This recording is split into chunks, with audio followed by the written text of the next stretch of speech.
suis heureux de vous accueillir dans cet amphi qui porte le nom du fondateur du CNAM, l'abbé Grégoire. Et je le fais au nom de Christian Forestier, notre administrateur général, qui malheureusement a un empêchement de dernière minute et il aurait certainement eu grand plaisir à être parmi nous ce soir. Alors, nous sommes réunis pour sacrifier à une tradition du CNAM qui est de venir écouter la leçon inaugurale d'un nouveau professeur du CNAM, donc en l'occurrence Laurent Capelletti, qui est installé depuis le 1er février comme professeur titulaire de la chaire de comptabilité, de gestion et contrôle, et qui se livre donc, qui va se livrer ce soir devant vous à cet exercice un peu initiatique qui consiste à venir présenter publiquement le contenu de son enseignement, le sens qu'il donne à l'intitulé de la chaire et les orientations qu'il va suivre tout au long de ses enseignements au CNAM. Donc c'est une leçon publique et un peu symbolique à laquelle nous allons assister ce soir. Alors traditionnellement aussi, la leçon inaugurale est parrainée par une personnalité éminente et ce soir c'est le professeur Jacques Le Sourne qui a bien voulu parrainer cette cérémonie. Donc on ne présente plus de professeur Le Sourne, il est professeur émérite, je dis quand même pour ce qui concerne le CNAM, qu'il est professeur émérite au CNAM, qu'il est membre de l'Académie des technologies et que, entre autres fonctions éminentes, notamment dans l'industrie ou dans le conseil, il a exercé lui-même pendant près de 25 ans, dans les années 74-75, la fonction de professeur titulaire de chaire du CNAM, dans la chaire d'économie et statistique industrielle à l'époque.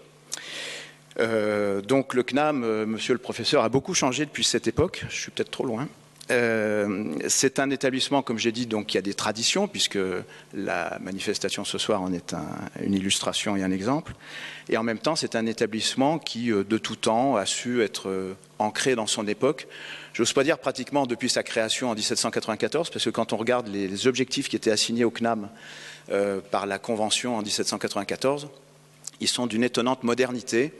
Et les concepts de formation professionnelle tout au long de la vie, de personnes adultes engagées dans la vie active est un concept qui était déjà présent au moment de la création du CNAM et qui conserve plus de 2 siècles après toute sa pertinence. Alors, si Christian Forestier était là, je ne sais pas s'il l'aurait fait, mais enfin, souvent, il aime à décrire le CNAM d'aujourd'hui à travers, on va dire, puisqu'on est dans une discipline où on n'est pas trop rebelle aux chiffres. Donc je veux dire qu'on peut décrire le CNAM d'aujourd'hui pour en donner une indication de sa volumétrie et de son activité pratiquement en puissance de 10.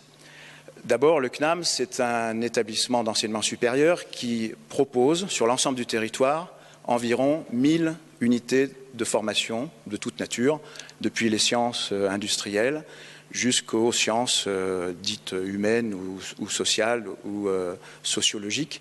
Dans l'ensemble de ce spectre, à peu près 1000 unités d'enseignement sont disponibles sur l'ensemble du territoire national.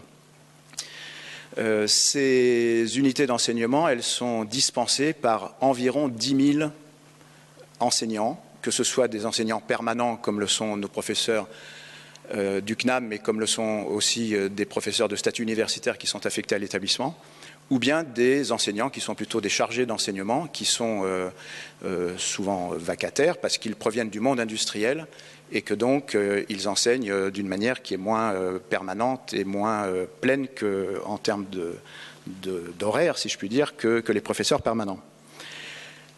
Ensuite, le CNAM, c'est aussi, dans une année, environ 100 000 auditeurs. En appelant auditeur, quelqu'un qui vient chercher au CNAM une qualification, un diplôme, un certificat, mais aussi quelquefois simplement une amélioration de sa culture générale ou un accroissement de sa compétence professionnelle. Donc à peu près 100 000 personnes tous les ans s'inscrivent au CNAM à des degrés divers et pour suivre des formations d'intensité diverses. Ce qui fait qu'aujourd'hui, en France, on considère que, évidemment, ce sont des chiffres ronds, il y a environ 1 million de personnes qui aujourd'hui ont en poche, en France, un morceau de diplôme ou de certificat ou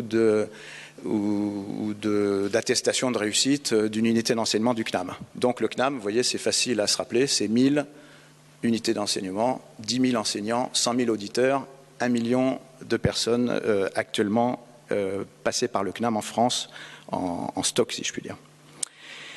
Voilà, donc je ne vais pas vous en dire beaucoup plus, je crois que c'est plus intéressant d'écouter notre ami Laurent Capelletti, mais auparavant, je voudrais céder la parole à Jacques Le Sourne pour lui dire quelques mots de bienvenue aussi de son point de vue.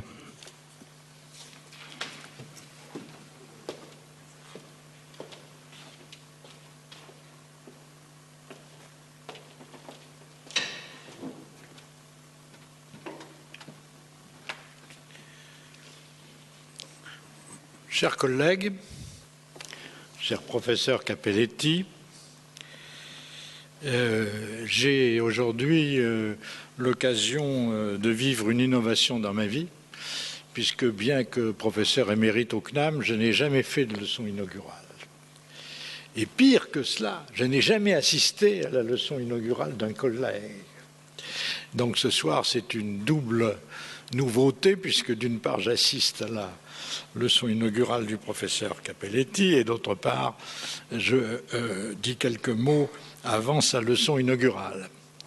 Naturellement, nous sommes tous conscients qu'il a hérité, on peut dire, d'une chaire très importante du CNAM qui couvre la comptabilité et le contrôle de gestion, et c'est vrai que c'est un domaine où le CNAM a formé beaucoup de personnes et a joué un rôle historique. Et à cet égard, on se souvient tous que, après tout, à l'aube de la révolution industrielle, il y a la comptabilité en partie double, qui est une innovation italienne, mais c'est intéressant de rappeler qu'une des innovations majeures du transformation de la société a été une innovation tertiaire et pas une innovation purement agricole ou industrielle. Personnellement, j'ai évidemment dans ma vie, et je voudrais juste dire quelques mots à ce sujet, j'ai été en contact avec la comptabilité d'une part et le contrôle de gestion. Alors la comptabilité, j'ai commencé comme économiste à essayer d'extraire de ces chiffres quelque chose pour lequel elle n'était pas véritablement construite, qui était de voir dans quelle mesure telle décision prise par l'entreprise allait se traduire par des modifications de recettes ou des modifications de dépenses. Et ça a été au fond mon premier contact avec la comptabilité. Le deuxième contact comme chef d'entreprise a été de la découvrir comme enregistrement précieux des dépenses présentes et des recettes présentes. Et je me suis aperçu d'ailleurs dans ma vie, mais je crois qu'à cet égard il y a eu beaucoup de progrès, que dans les entreprises moyennes, les comptabilités en ordre n'étaient pas absolument la totalité et que souvent il fallait faire un gros effort pour remettre d'aplomb, après des découvertes toujours désagréables naturellement, remettre des comptabilités en ordre. Et ensuite, alors plus tard, je me suis aperçu que la comptabilité, ce n'est pas le passé, mais elle ne peut donner une vision du présent qu'à partir d'hypothèses sur l'avenir. Et que cette vision que la comptabilité enregistre des coûts et des recettes constatées est une vision sommaire parce qu'elle suppose constamment des prises de position, qu'elles soient des vitesses d'amortissement ou un exemple que je vais citer tout de suite, qui concerne l'avenir. Et on a vécu, lors de la grande crise de 2009, un événement très important, puisque sous l'influence des économistes qui considéraient que le marché donnait toujours des évaluations précises, on a voulu généraliser le fait que dans les portefeuilles des entreprises qui possèdent dans leur actifs des actions, il faut que ces actions soient toujours évaluées au cours de bourse. Idée particulièrement dangereuse, parce qu'elle a tellement été dangereuse qu'elle a failli emporter des sociétés saines, parce que théoriquement, elles devaient dévaluer les actions dans leur portefeuille de sociétés qui, quelquefois, n'étaient pas saines, mais qui souvent aussi l'étaient. Et il a fallu ne pas appliquer, avec l'accord des autorités financières nationales, ne pas appliquer cette règle. Donc on est bien à un point où, à un certain moment, on peut presque dire, des combats sur la manière d'enregistrer dans la comptabilité ont tenu un peu dans leurs mains, si on peut dire, le problème de l'évolution économique d'ensemble. Et le problème n'est pas, à mon avis, tout à fait résolu, parce que c'est très beau de dire qu'on ne veut pas que ce soit le cours de bourse, mais il ne faut pas non plus que ce soit n'importe quoi, et donc c'est un problème qui n'est pas simple. Le contrôle de gestion, je dirais, je l'ai vécu un peu plus tard, parce que j'allais dire 7 ou 8 ans plus tard dans ma vie professionnelle. Et en y réfléchissant, je crois que je l'ai vécu de deux façons. Je l'ai vécu par ce qui est sa matière même, qui est le contrôle des processus, cette fois. Non pas de la comptabilité, mais que les décisions, les actions se font conformément aux procédures, aux processus, et par conséquent, ce qui mène ensuite à faire des prévisions aussi correctes qu'on le peut dans la vie des entreprises sur l'avenir. Et vous savez à quel point maintenant les entreprises sont même obligées de déclarer ce que sont leurs résultats probables sur le trimestre en cours et sur les trimestres suivants. Et quand on sait qu'il s'agit de grosses entreprises, à la fois on s'émerveille et en même temps on dit que les effets pervers de cette vision du contrôle de gestion ne sont probablement pas négligeables. Mais il est très important, parce que la comptabilité seule ne suffit pas à avoir des guides pour gérer une entreprise. Évidemment, le contrôle de gestion, lui aussi, il est entre le présent et le futur, parce qu'il doit aussi mesurer ce que l'on fait par rapport à la stratégie et donc montrer qu'il y a des écarts qui sont en train de se produire vis-à-vis de la stratégie, que cette stratégie vaut peut-être la peine d'être discutée. Et l'ambiguïté du contrôle de gestion, on le voit bien dans les rapports à la fois célèbres et pas toujours absolument satisfaisants de la Cour des comptes, puisque les jeunes conseillers à la Cour des comptes, dans leurs rapports, mélangent deux choses. Est-ce que les procédures qui ont été suivies sont celles que prévoit l'administration d'État, qui est une première chose, et deuxièmement, est-ce que ce que voulaient faire les administrations d'État était judicieux? Et là, naturellement, les personnes responsables de la Cour des comptes, surtout en début de carrière, n'ont pas toute la science infuse qui est dans l'administration française. Alors chaque année, la presse met en vedette les rapports de la Cour des comptes, mais très souvent on mélange ces deux aspects qui sont le rôle très utile qu'elle joue sur la discussion des procédures et le fait que parfois elle ne réalise pas vraiment ce qu'on pourrait appeler des évaluations de l'action publique, qui, comme vous le savez, est beaucoup plus développée dans les pays anglo-saxons qu'en France et que nous avons beaucoup de difficultés à implanter dans notre pays. Alors, comme vous le voyez, et je vais m'arrêter là, la tâche du professeur Cappelletti est tout à fait considérable. Il va jouer son rôle dans l'évolution des générations françaises futures sur ces deux sujets. Et je suis persuadé que, venant en particulier de l'école de Lyon et de l'équipe du professeur Saval, que je connais depuis fort longtemps, je ne doute pas qu'il continuera la tradition des grands professeurs de comptabilité et de contrôle de gestion de cette institution. Merci.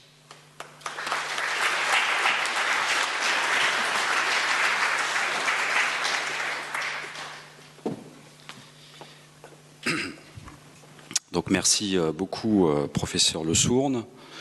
Vous avez quasiment fait ma leçon. Hein, donc bon, heureusement j'avais prévu quelques compléments. Bon, je vous remercie en tout cas d'avoir accepté de parrainer ma leçon. C'est un très grand honneur pour moi. Puis je remercie donc également le professeur Burlot, hein, dont je vais prendre la succession. Hein, et donc là aussi, les travaux d'Hercule m'attendent, hein, parce que Alain Burlot a fait aussi beaucoup de choses. Puis donc je remercie le professeur Rossi-Morat d'avoir introduit en fait cette leçon inaugurale. Alors effectivement,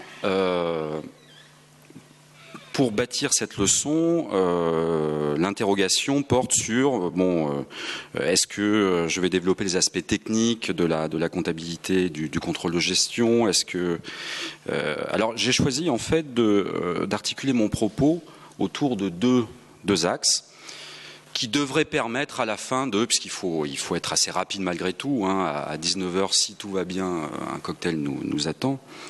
Donc de développer en fait deux axes dans cette leçon qui doivent permettre effectivement de mieux appréhender ce qu'est cette matière que moi, pour résumer, j'appellerais le contrôle de gestion. Voilà, comptabilité de gestion, contrôle de gestion. Dans le contrôle de gestion, il y a une partie plus comptable de mesure de chiffres, et puis il y a une partie contrôle, qui est une partie en fait de maîtrise, d'accompagnement ensuite dans les corrections.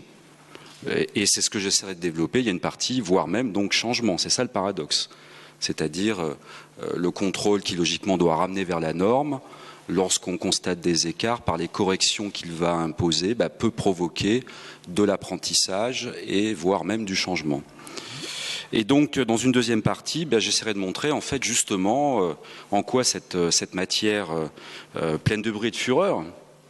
Et là aussi, c'est un paradoxe. On voit plutôt derrière le contrôleur de gestion, le comptable, on voit plutôt des personnes austères, réservées, discrètes. À l'école, dans l'orientation, les gens exubérants, on les oriente vers quoi? Voilà, la vente, le commerce. Et puis les gens un peu plus réservés sont réservés à la comptabilité, au contrôle. Et pourtant, le contrôle provoque plein de débats. On l'a dit, des scandales naissent à cause du contrôle. Lorsque les gens sont contrôlés, c'est toute une histoire dans les organisations. Même le mot contrôle fait peur. On a inventé des mots de substitution, pilotage, animation, coordination. On va coordonner, ça veut dire contrôler, mais bon, ça passe mieux. Et donc également, quelles sont les limites du contrôle de gestion? Donc peut-on tout faire dire au contrôle de gestion? Où s'arrête la rationalité, la rationalisation? Qu'est-ce qui échappe malgré tout au contrôle de gestion? Ce sera le deuxième temps de cette leçon. Alors donc, avant de développer ces deux temps très rapidement, donc une définition. Alors vous l'avez très bien fait, professeur Le Sourne. Le contrôle de gestion, donc pour le dire rapidement, donc c'est tout ce qui sert, ce sont les outils, les méthodes, les dispositifs qui servent d'un côté à mesurer la performance dans une organisation, à s'assurer que les ressources sont utilisées avec pertinence, et puis ensuite à s'assurer effectivement que l'organisation est maîtrisée. Et donc il y a une dimension aussi d'influence des comportements. Est-ce que les comportements des personnes d'une entreprise, d'une organisation vont bien dans le sens de la stratégie? Alors c'est la raison pour laquelle en fait cette définition, on peut, parce que je vais faire des tentatives pédagogiques, puisqu'on est au CNAM au lieu de... Alors cette définition, on peut aussi l'exprimer sous la forme de maximes, d'aphorismes, de devises. Alors j'en ai trouvé quelques-uns qui me permettent d'affiner cette introduction de ce qu'est ce fameux contrôle de gestion. Alors Pierre Dac disait « Rien n'est plus semblable à l'identique que ce qui est pareil à la même chose ». Extraordinaire. Alors, le contrôle de gestion vient du vieux français « contre-rôle », le rôle étant l'édit royal original, donc qui était copié et diffusé dans les provinces. Et donc le roi, pour s'assurer que la recopie avait été bien faite, envoyait dans les provinces des contre-rôleurs avec donc des copies authentiques du rôle. Et par transparence, en fait, les contre-rôleurs mettaient la copie authentique du rôle originel sur le rôle recopié en province pour s'assurer qu'effectivement, il n'y avait pas de déviation. Donc, première dimension du contrôle de gestion, vous l'avez dit, et elle est vraie, celle de contrôler, vérifier, s'assurer qu'effectivement les procédures, les lois, les normes, les règles sont respectées. Alors deuxième grande dimension du contrôle, cette fois-ci c'est Boris Vian qui va nous aider à approcher ça. L'argent ne fait pas le bonheur, surtout de celui qui n'en a pas.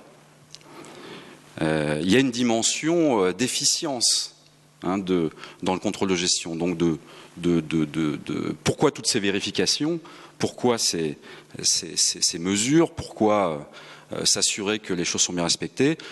Eh bien, pour s'assurer in fine que les ressources sont utilisées de bonne manière, c'est-à-dire avec efficacité, efficience, dans le sens des objectifs indiqués, et donc il n'y a pas de gabegie. Donc clairement, dans le contrôle de gestion, il y a une dimension économique incontestable. Puis là, il y a une troisième dimension. Alors là, de façon assez paradoxale, je me suis interrogé, je me suis dit, mais quel homme politique serait vraiment un roi, un maître du contrôle? Je me dis, c'est François Mitterrand. Et François Mitterrand a dit, à chacun sa drogue, la mienne est le silence. Sans lui, je perds ce son subtil qui permet de communiquer avec l'âme des choses. Alors en effet, dans le contrôle de gestion, donc il y a toute une partie qui est active, hein, qui consiste à aller sur le terrain, de discuter avec les acteurs, les personnes, des entreprises, des organisations.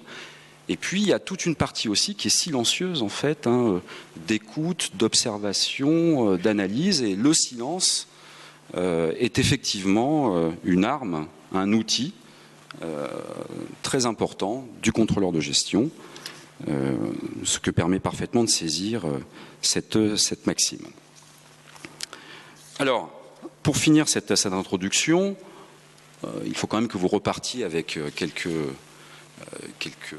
théories, hein, pour ensuite ceux qui sont intéressés, ceux qui connaissent déjà, ça va vous rappeler des souvenirs. Ceux qui s'initient à la matière, voilà de quoi travailler sur les mois qui viennent. Ça tombe bien, les vacances approchent.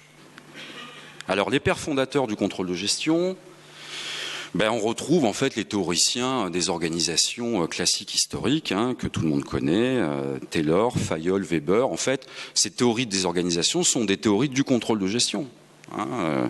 Alors, avec leurs défauts, hein, les défauts de ces trois théoriciens bien identifiés ont qu'ils ont contribué à propager, ou alors ont-ils été mal compris, hein, il faudrait peut-être relire leurs travaux, mais ils ont contribué à propager en fait une utilisation un peu atrophiée, hein, du contrôle de gestion, un contrôle de gestion séparé, hein, avec d'un côté ceux qui mesurent et puis de l'autre ceux qui agissent, hein, avec dans l'idée que pour faire un bon contrôle, il fallait être indépendant. Pour bien contrôler une action, il fallait être indépendant de cette action. On verra dans ma deuxième partie que mon propos est un peu différent. Des anglo-saxons créatifs, hein, je vous l'ai dit, le mot contrôle de gestion vient du français, comme le mot management d'ailleurs, hein, qui vient de ménagement ou manège, on ne sait pas trop. Et puis, c'est les anglo-saxons qui, ayant pris un peu d'avance, hein, sur le développement de la gestion, ont théorisé les premiers. Alors Herbert Simon, hein, qui a eu le prix Nobel, hein, qui à l'origine est un contrôleur de gestion, hein, et qui a notamment développé le principe de rationalité limitée, très important en contrôle de gestion. Ça veut dire que ça ne sert à rien en fait de faire des kyrielles d'indicateurs pour mesurer un phénomène, parce que le cerveau humain, en fait, au bout d'un moment, n'intègre plus. Richard Anthony, qui a développé les définitions maintenant utilisées, hein, du contrôle de gestion, celles que je vous ai évoquées tout à l'heure. Chris Argyris, lui aussi un contrôleur de gestion à l'origine, hein, qui a montré qu'effectivement, pour apprendre, il n'y avait pas d'apprentissage sans contrôle. Hein, c'est parce que je contrôle, est-ce que j'ai réussi, est-ce que je me suis trompé, que j'apprends. Donc ceux qui refusent le contrôle ne peuvent pas progresser. James March, hein, alors qui a développé en fait le concept d'exploration et d'exploitation, hein, qui montre que le contrôle de gestion a une facette de découverte, hein, d'exploration, et puis ensuite à partir du moment où on a mis en place une procédure, on est plutôt dans l'exploitation. Il y a également Richard Kaplan qui a inventé l'ABC, le Balance Scorecard pour les spécialistes, et Robert Simons, hein, qui s'est interrogé en fait aux origines du contrôle. Alors les Français, hein, donc on a des Français défricheurs, hein, en contrôle de gestion, toute une génération impressionnantes, dont Alain Burlot ici est un des représentants, Henri Bouquin, Yves Dupuy, Michel Gervais, Claude Rivlin, qui ont contribué en fait dans les années 70, 80, 90 jusqu'à aujourd'hui en fait à faire des ouvrages de vulgarisation et de documentation, des conférences sur cette matière, et lui ont fait acquérir ces lettres de noblesse. Il y a 40 ans, le contrôle de gestion, je ne sais pas dans quelle université il y avait des cours de contrôle de gestion. Aucune, si j'ai la réponse, aucune. Et puis donc enfin, des scientifiques iconoclastes. Alors je me suis permis, professeur Leçon, de vous mettre dans les scientifiques iconoclastes. En effet, au travers de vos travaux sur la prospective, entre autres, et puis vous en avez parlé également en introduction, votre réflexion sur le coût de la décision. En réalité, il n'y a pas de coût d'un bien, il y a le coût. Le vrai coût, c'est le coût de la décision d'un bien. C'est-à-dire, pour évaluer le coût d'un bien, il faut se placer dans l'avenir, se demander ce qu'on va en faire. Sinon, ça n'a pas de sens. Maurice Allais, qui a travaillé également sur ces notions-là, avec des exemples pour montrer la relativité des coûts, en fonction de la position justement de l'utilisateur des objets mesurés. François Pérou, on y reviendra tout à l'heure. Et puis Henri Savall également avec la théorie des coûts cachés qui a montré donc qui a développé la partie non reflétée par les systèmes d'information comptable du contrôle de gestion. On y reviendra également tout à l'heure. Alors, comment parler du contrôle de gestion? Dans un premier temps, après cette introduction, force est de reconnaître que c'est une discipline pleine de bruit et de fureur. Il y a plein de problématiques, plein de débats, surtout actuellement, où le contrôle de gestion intervient. Et pas seulement donc des débats d'initiés, mais des débats de société. Alors, quelques exemples de ces débats, donc de ces problématiques qui touchent le contrôle de gestion et que le contrôle de gestion a à traiter. Alors, on en a une qui est bien résumée par Anna Topalov dans Marianne récemment, qui se demandait « Mais comment mesure-t-on le mérite des enseignants ?» Chez L'Oréal, on peut s'appuyer sur la courbe des ventes pour mesurer le mérite des commerciaux, mais pour les profs, c'est impossible. Le métier d'enseignant consiste à façonner des êtres humains, non à vendre des produits. Donc, pour certains, on ne pourrait pas appliquer du contrôle de gestion sur des activités immatérielles, on va dire, comme celle des enseignants. Et certains ont des positions très marqué sur ce sujet. Alors c'est un problème, parce que d'autres disent, mais justement, si le métier d'enseignant, par exemple, consiste à façonner les êtres humains, voilà bien un métier qui doit absolument faire l'objet d'un contrôle de gestion. C'est tellement important. Et là se pose la question de quel contrôle de gestion, parce que là effectivement, pour contrôler le mérite, pour faire le contrôle de gestion d'activités immatérielles et non pas de production, eh bien il faut y aller avec subtilité, avec doigté. Il est clair que si on fait ça avec une grosse artillerie contrôlante, il est tout à fait normal que ça provoque des craintes. Mais donc il y a une façon de faire. Alors autre débat, bon là très actuel mais très ancien, sur les coûts. Il est vraiment remarquable de constater que sur plein de sujets, quand on aborde un phénomène, un projet, les évaluations de coûts le concernant sont disparates, diverses. Alors j'ai pris l'exemple cité par Hervé Kampf dans Le Monde, récemment également, sur un accident nucléaire. Combien coûte un accident nucléaire? Alors en France, par la loi, l'exploitant n'est responsable qu'à hauteur de 91 millions d'euros. Au Japon, les compensations à verser par TEPCO seraient, aux dernières estimations, de 8,4 milliards d'euros, selon Hervé Kampf. En Biélorussie, les dépenses engagées suite à Tchernobyl atteindraient 161 milliards d'euros, suite à différentes études. Donc on voit la disproportion est énorme, entre au plus bas 91 millions d'euros, au plus haut 161 milliards d'euros. Il y a là un prisme, il y a pratiquement 100 milliards de différence.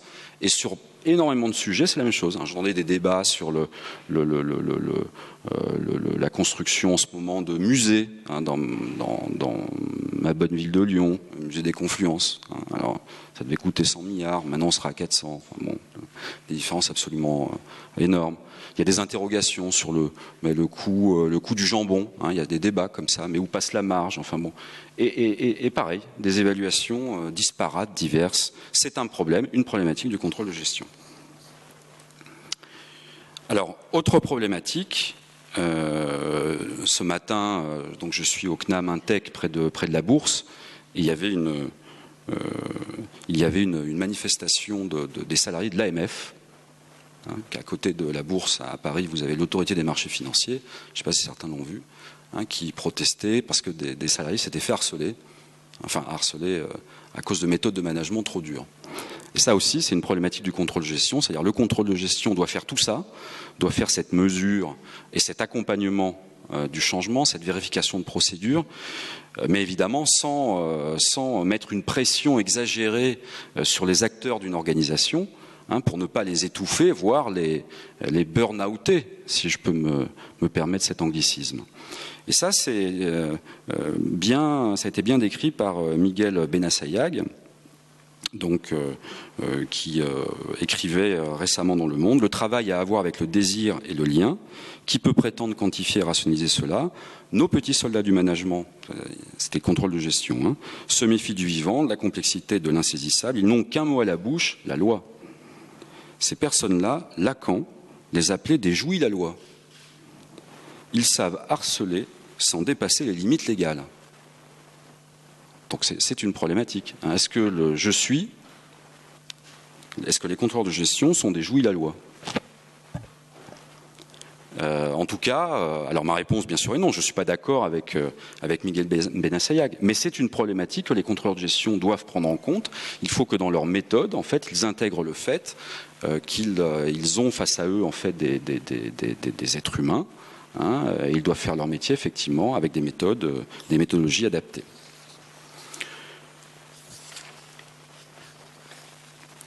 Mais le contrôle de gestion touche aussi des problématiques, et c'est ça aussi qui en fait tout son intérêt, très concrète, très opérationnelle.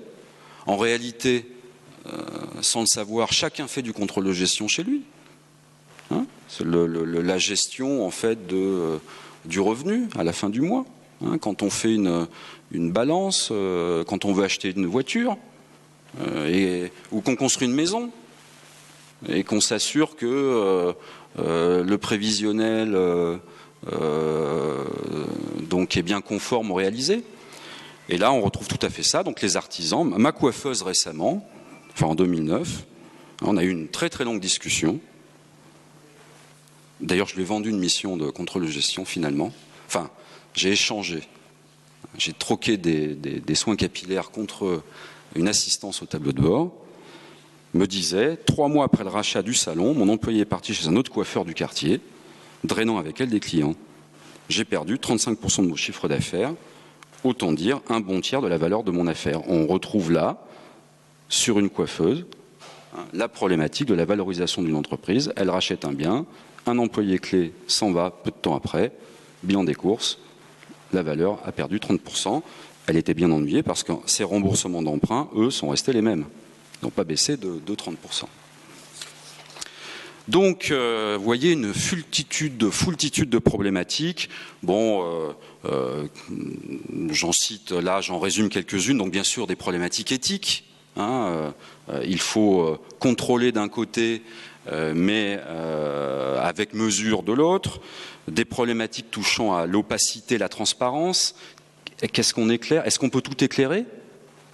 Est-ce qu'une organisation dans son ensemble peut être rendue transparente? Il y a une course à la transparence aujourd'hui. Où s'arrête le contrôle de gestion? Qu'est-ce qui doit rester dans l'ombre ou pas? Bien sûr, la problématique de la normalisation. Mais du coup, si on norme trop, où est le changement et l'innovation? Alors certains disent, mais l'innovation justement vient d'une tentative pour échapper à des cadres normalisants. Bon bref, il y a là une tension aussi du contrôle de gestion. La mise en œuvre stratégique d'un côté, elle est nécessaire, mais attention à ne pas mettre trop de pression et de harceler les gens. La problématique des coûts-valeurs, La problématique de la gestion des ressources humaines. En réalité, la gestion des ressources humaines, pour moi, on pourra en débattre après. Si vous en êtes d'accord, on passera 5 minutes sur des questions. Pour moi, la gestion des ressources humaines, c'est du contrôle de gestion humain. Un entretien d'évaluation, c'est bien du contrôle de gestion.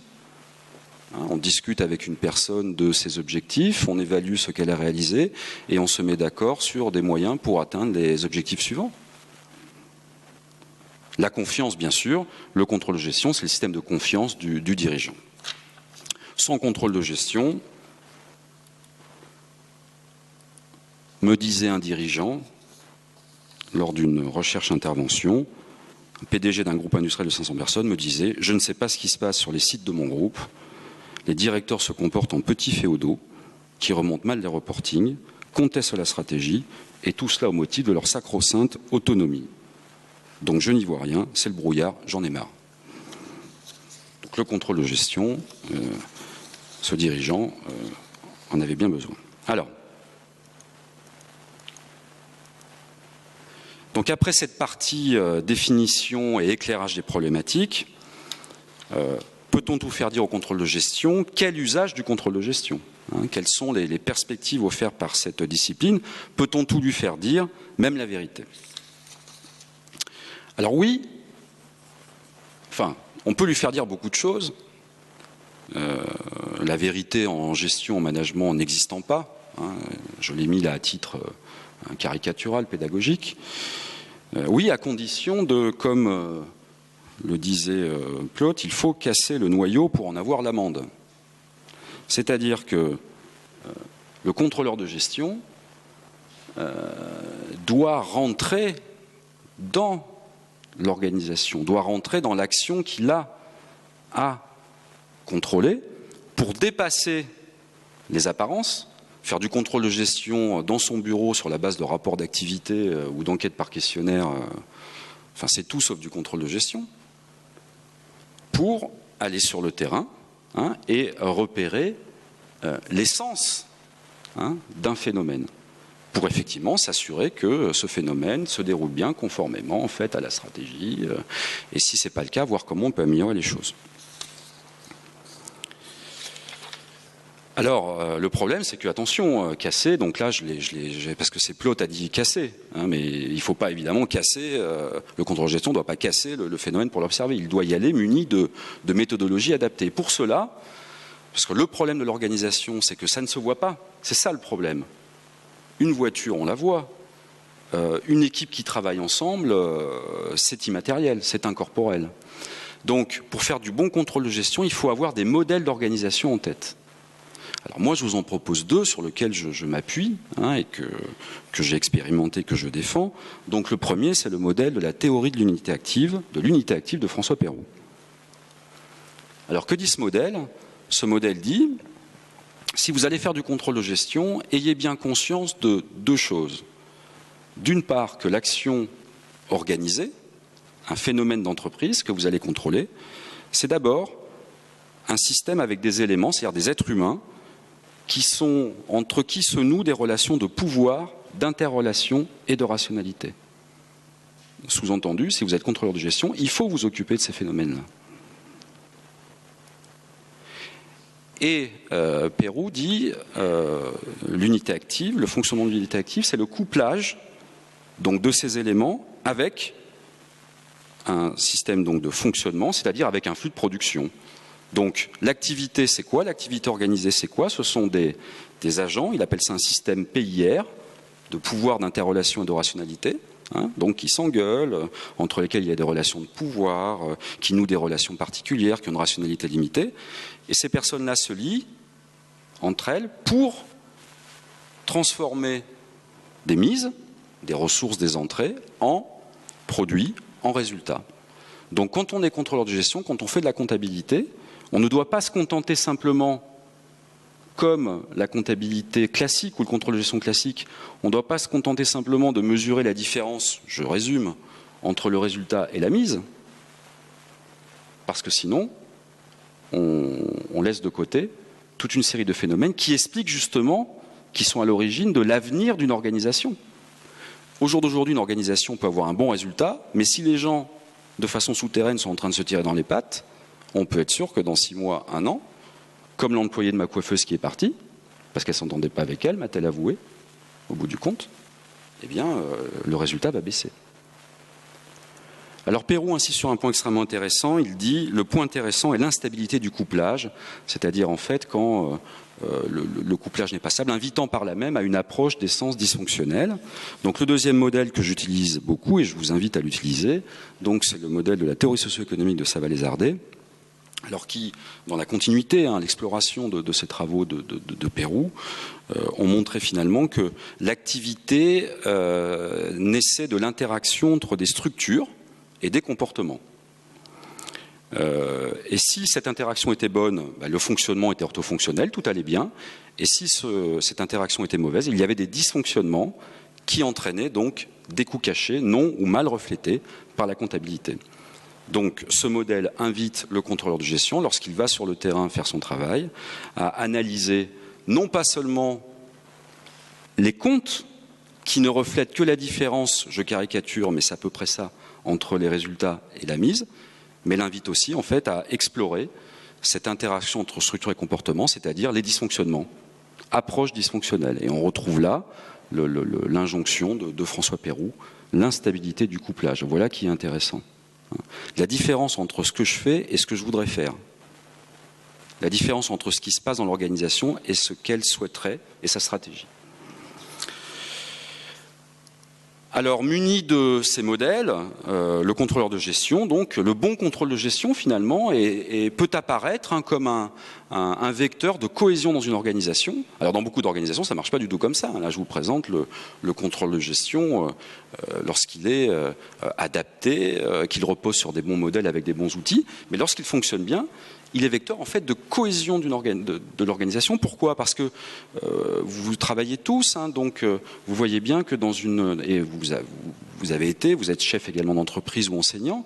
Dans une entreprise ou une organisation, le problème c'est que lorsqu'on est dans une fonction, on a tendance au fil du temps à se spécialiser. Le DRH fait de plus en plus de DRH. L'informaticien, il fait de plus en plus d'informatique. Le marketeur, il fait de plus en plus de marketing. Et donc...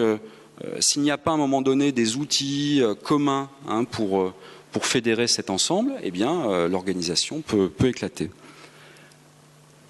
Alors c'est la raison pour laquelle, vous l'avez compris, le contrôle de gestion est à la croisée du qualitatif, du quantitatif et du financier. Le contrôle de gestion, bien sûr, après tout ce que je viens de dire, après les propos du professeur Le Sourne, n'est pas seulement une matière financière, c'est une matière en fait beaucoup plus complexe que ça, qui doit traiter le qualitatif, le quantitatif et le financier. Nouvelle problématique du contrôleur de gestion, vérifiez-moi ma charte éthique. Avant c'était simplement les budgets, maintenant il faut qu'il s'assure que les chartes éthiques, et en plus qu'il aide à la conception, vous voyez un peu. Et donc, par le fait, c'est une matière tout à fait étonnante, qui a la convergence du corporel et de l'incorporel.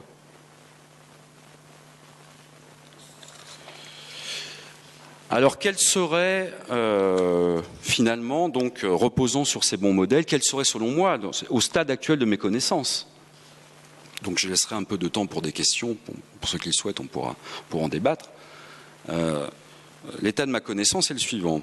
Donc le bon contrôle de gestion. Alors déjà, il faudra s'interroger sur le bon. Qu'est-ce que c'est que le bon contrôle de gestion? Je vais y revenir. Pour moi, c'est un contrôleur de gestion exemplaire. Le contrôle de gestion, c'est un contrôleur de gestion exemplaire, c'est-à-dire un contrôleur de gestion qui est doté d'une technique. Alors cette technique repose sur des outils, alors des tableaux de bord, des budgets, des plans d'action, mais repose également sur des processus. Le contrôleur de gestion est quelqu'un de dynamique, il fait des diagnostics, et puis derrière il accompagne des projets d'amélioration, puis les évalue. Et également, dimension souvent oubliée dans la technique du contrôle de gestion, de la politique. C'est pour ça que finalement, François Mitterrand m'a été utile dans cette leçon. Le contrôleur de gestion intervient dans un cadre politique, dans le sens politique d'entreprise, donné, effectivement sans appui de la direction de son entreprise, son cadre politique et stratégique. Le contrôleur de gestion, en fait, navigue à vue. Il a besoin d'un cadre politique pour justement faire ces travaux. Mais à cette technique doit être ajouté un comportement, c'est-à-dire que pour bonne que soit la technique utilisée par le contrôleur de gestion, il faut qu'en appliquant cette technique, il ait le bon comportement.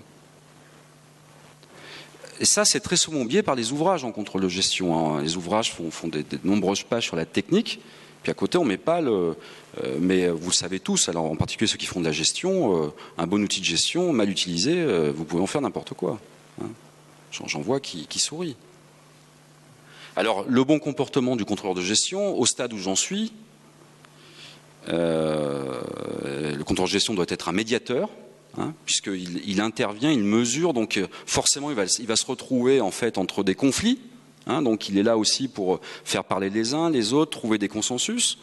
C'est un méthodologue, il ne va pas tout faire, hein, le contrôleur de gestion, vous imaginez, hein, donc il doit diffuser ses méthodes pour décentraliser le contrôle de gestion un petit peu, lui jouer un rôle en fait de coordination. Il joue un rôle de thérapeute, puisqu'on va lui demander son avis, forcément. Hein, monsieur le contrôleur de gestion, madame, que pensez-vous de ça? Qu'est-ce que vous feriez à ma place, etc. Donc il doit avoir des solutions en magasin. Et bien sûr, un logisticien. Il n'est pas question que le contrôleur de gestion prenne trop de temps aux opérationnels, aux managers, aux stratèges de l'organisation. Quand dans une organisation, les gens ne font plus que du contrôle de gestion, c'est la mort de l'organisation. Hein, donc il doit avoir aussi cette capacité de logistique, hein, essayer de prendre le moins de temps possible aux gens, bien organiser ses rendez-vous, etc. Alors, bon, c'est quoi en gestion? On ne le dit jamais, on dit il faudrait faire ceci, cela, mais on fait ceci, cela, qu'est-ce qui est bon? Bon, en gestion, dans l'état actuel de mes connaissances, c'est efficace, c'est-à-dire les objectifs sont atteints, efficient en utilisant de façon raisonnée les ressources pour atteindre ces objectifs, et durable. Hein, voilà ce qu'est le bon contrôle de gestion, selon moi. La bonne gestion. Alors là, on se rend compte donc que le contrôleur de gestion est à l'opposé de cette fameuse maxime de Montesquieu que je vous relis après ce passage technique dans mon exposé pour aérer un peu. Quand dans un royaume, il y a plus d'avantages à faire sa cour qu'à faire son devoir, tout est perdu. Le contrôleur de gestion, bien sûr, lui, il est là en fait pour justement rappeler aux gens de faire leur devoir, mettre fin par ces mesures au phénomène de cours, hein, sinon c'est la désagrégation de l'organisation. Et puis en termes de comportement, il est à l'opposé également de cette formule délicieuse de Georges Courteline: s'il fallait tolérer aux autres tout ce qu'on se permet à soi-même, la vie ne serait plus tenable. Non. Le contrôleur de gestion, il est exemplaire, c'est-à-dire que ce qu'il demande aux autres, il se l'applique à lui-même. Je le dis à mes étudiants, je l'ai même dit en séminaire de recherche d'ailleurs, je vois des collègues ici. J'ai dit, mais quand on fait un cours sur le tableau de bord de pilotage, il faut avoir son tableau de bord de pilotage dans son sac, ou des photos, enfin le montrer. Un contrôleur de gestion, c'est pareil. Un contrôleur de gestion qui vient vous prendre la tête sur des budgets, des mesures, etc., et qui lui-même n'a même pas budgété, fait le budget de son service, ça ne va pas. Alors donc, cela étant dit, on peut faire plein de choses avec le contrôle de gestion. Voilà un outil qui s'appelle la grille de compétences que j'ai utilisé dans des recherches interventions à l'ISEOR. Hein. On peut mesurer la compétence. Voilà, grâce à cet outil, vous voyez, plus les carrés sont noirs, plus la personne est compétente. Alors ça a été présenté dans un congrès scientifique, hein. L'Academy of Management Meeting à Chicago en 2009. Donc ça a une validation scientifique. Plus il y a de carrés noirs, plus la personne est compétente. Moins il y a de carrés noirs, plus la personne n'est pas compétente. Vous voyez, et donc en colonne, vous avez les opérations. Alors c'est en anglais, puisque en plus c'est un congrès anglo-saxon. Donc en colonne, les opérations à faire, en ligne, les personnes. Donc là, on voit bien que, par exemple, Karim D a un degré de polyvalence assez satisfaisant. Vous voyez, sa ligne est... En revanche, Ken I, n'est compétent que sur la connaissance sur les produits. Là, il a des progrès à faire. Voilà. Et là, vous voyez, en un seul coup d'œil, outil synoptique, on peut voir le portefeuille de compétences d'une équipe, bien évidemment, à utiliser de façon adaptée. Il ne s'agit pas de le pauvre Ken I, de le mettre dehors, parce que non, il s'agit de bâtir avec lui des plans de progrès, etc. Un deuxième petit exemple, on peut évaluer les coûts cachés. Regardez dans une étude de notaire, donc 350 000 € de coûts cachés. Ils sont 10 en tout, hein. 10. 350 000 €, 35 000 € par tête. Pourquoi ? Les mauvaises conditions de travail font qu'ils perdent du temps, le matériel est obsolète, donc il y a des non-produits, il y a des bugs informatiques, il y a des problèmes de conservation des données, il y a un problème de place pour les clients qui ne peuvent pas se garer, donc du coup ils ne viennent plus. Il y a une mauvaise connexion entre le site et l'annexe. Les clients ne sont pas très bien traités, donc on en perd. Il y a des erreurs dans les actes, il faut les refaire, etc., etc. Donc, le contrôle-gestion permet bien sûr de s'intéresser à l'externe, mais aussi à l'interne d'une organisation, c'est-à-dire où sont ses ressources. Est-ce qu'il y a des ressources cachées à explorer? Donc, dans cette étude de notaire, à l'issue de travaux de contrôle de gestion, eh bien, 77 000 € ont été convertis. Ces chiffres-là sont la moyenne de ce qu'on trouve dans la plupart des organisations. Alors du coup, et je conclurai sur cette thématique-là, du coup, le contrôle de gestion donc, est clairement une technique, un art, un métier. Est-il une science? Alors, c'est une discipline des sciences de gestion, de toute façon, qui s'appuie sur la docimologie, c'est-à-dire la science de la mesure. Le contrôleur de gestion est un mesureur, donc il faut qu'il soit fort en docimologie, qui observe des phénomènes, donc il faut qu'il soit fort en phénoménologie. On l'a dit, rationalité limitée, donc est-ce que des algorithmes parfaits sont un but pour lui? Non. À mon avis, il doit plutôt chercher des heuristiques, c'est-à-dire des algorithmes approximatifs, par essai-erreur, tâtonnement, approcher une valeur, même si ce n'est pas la valeur juste, la juste valeur, plutôt que de chercher la juste valeur, alors qu'on ne peut pas la trouver. Et l'ingénierie, le contrôle de gestion, il fait design process, conception, mise en œuvre, implantation. Il n'est pas que sur la conception, il n'est pas que sur l'implantation. Donc, il utilise des démarches ingénieriques. Et donc, finalement, on se rend bien compte que le contrôle de gestion, d'un point de vue scientifique, touche un peu à l'économie, à la sociologie, aux sciences politiques, aux sciences juridiques. Et oui, mais le problème, c'est que, compte tenu de ce que je vous ai dit, c'est subjectif. C'est subjectif.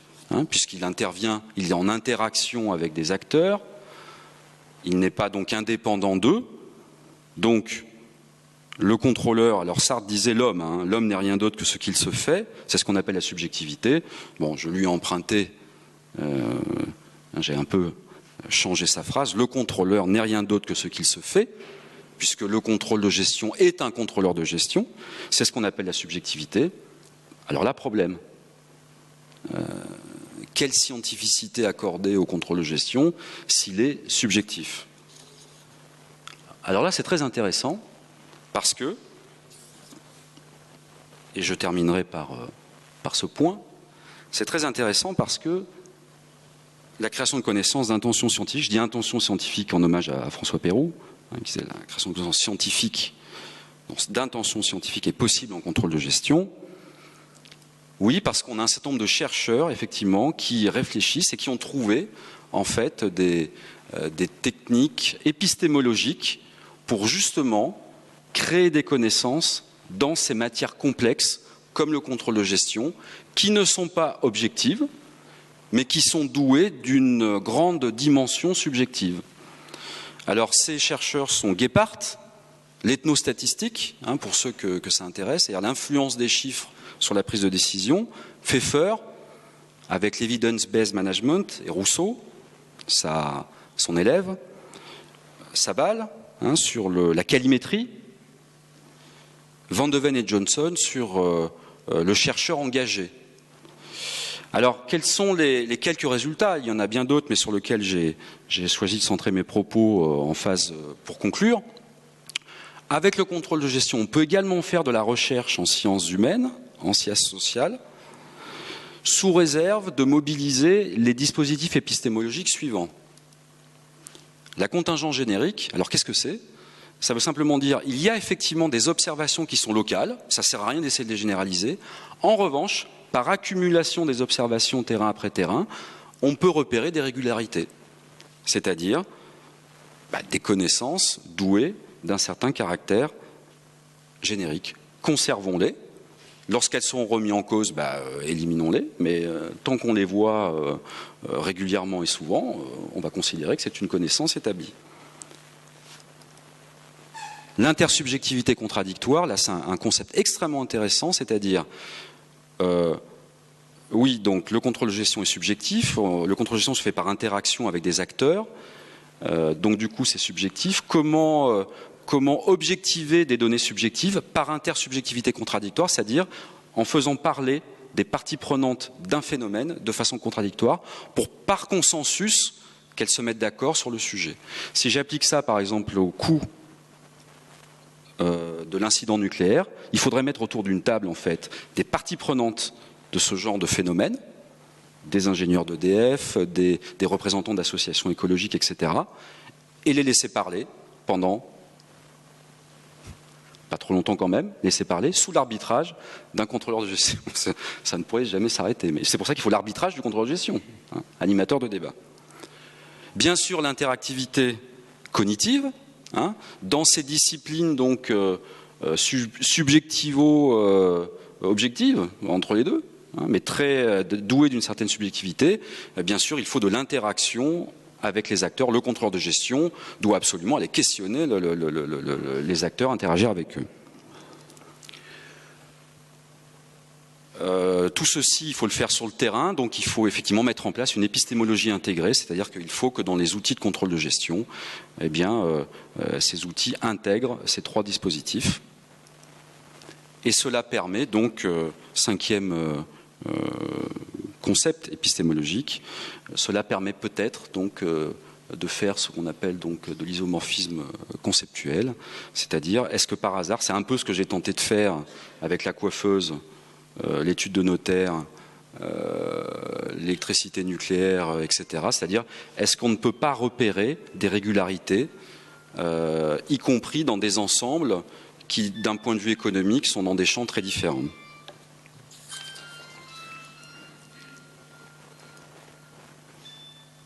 Alors, les perspectives du contrôle de gestion, cela étant dit, eh bien donc elles sont multiples.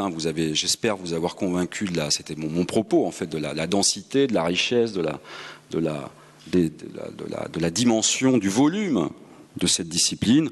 Bon, je n'ai repéré que quelques perspectives pour les apprentis chercheurs, puis pour moi-même. Voilà mon programme sur la chaire en fait. Il est là.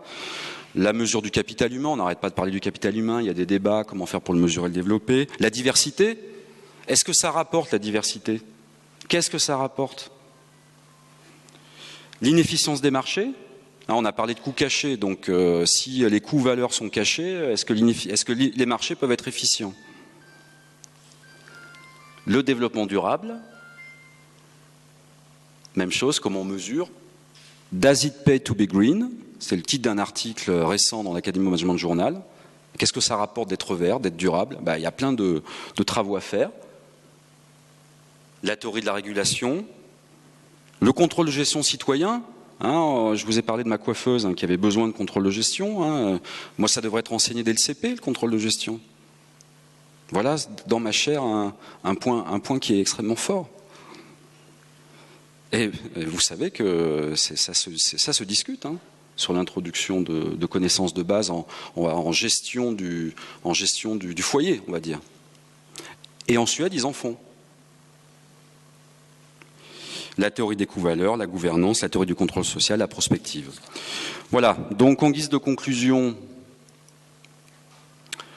c'est Rivlin en fait qui a dit le coût d'un bien n'existe pas. mais Wittgenstein disait ce dont on ne peut parler, il faut le taire. Alors c'est pour ça que si vous avez quelques questions à me poser pour débattre, hein, pour ne pas rester sur le silence, ce sera volontiers que j'y répondrai. Je vous remercie.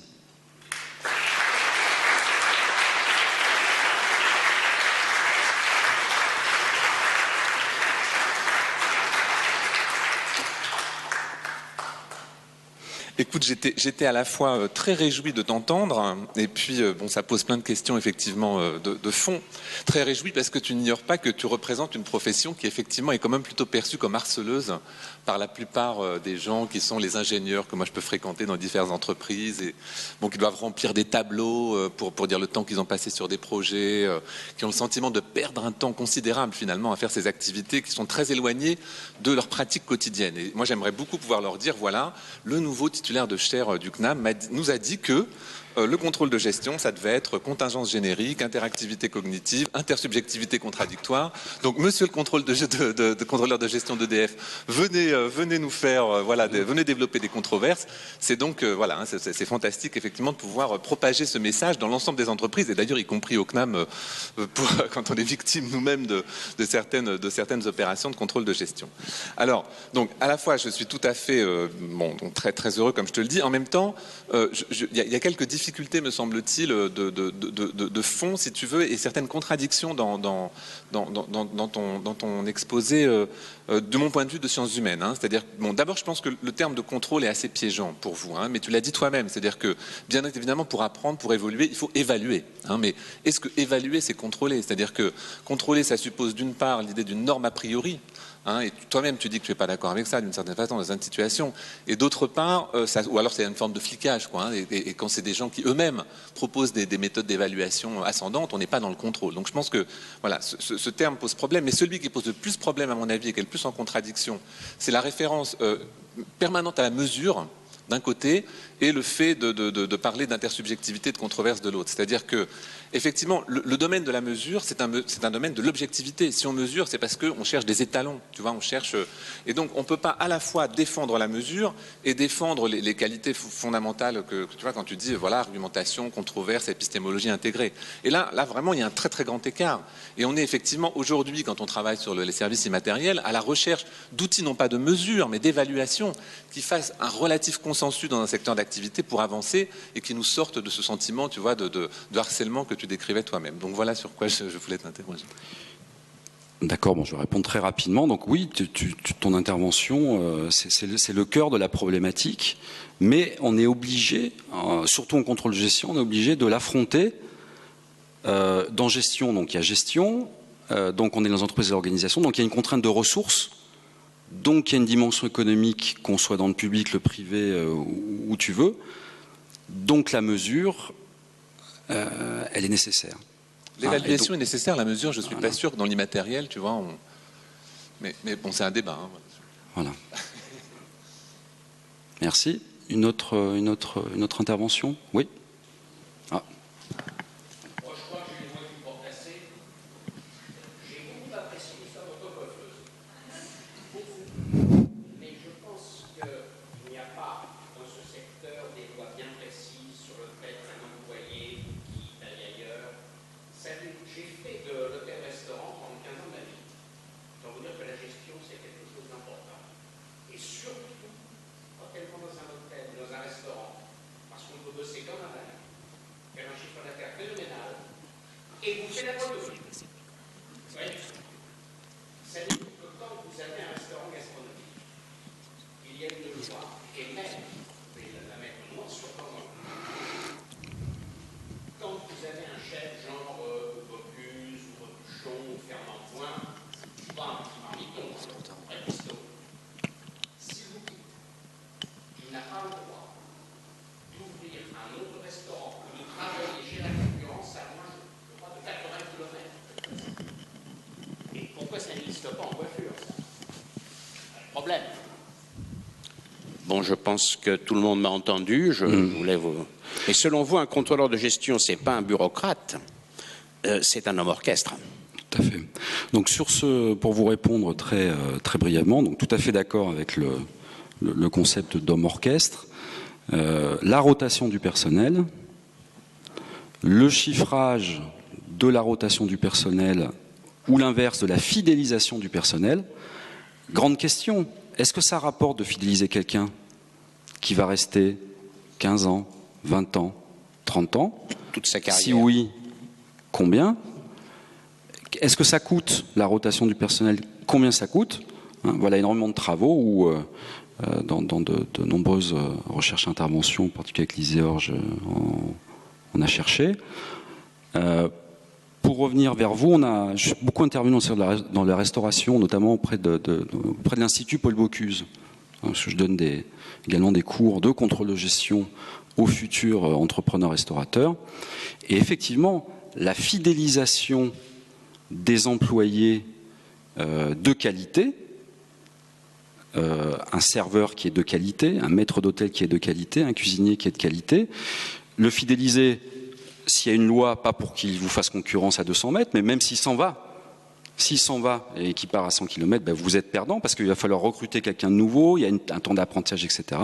C'est une problématique tout à fait importante. Hein. Très bien.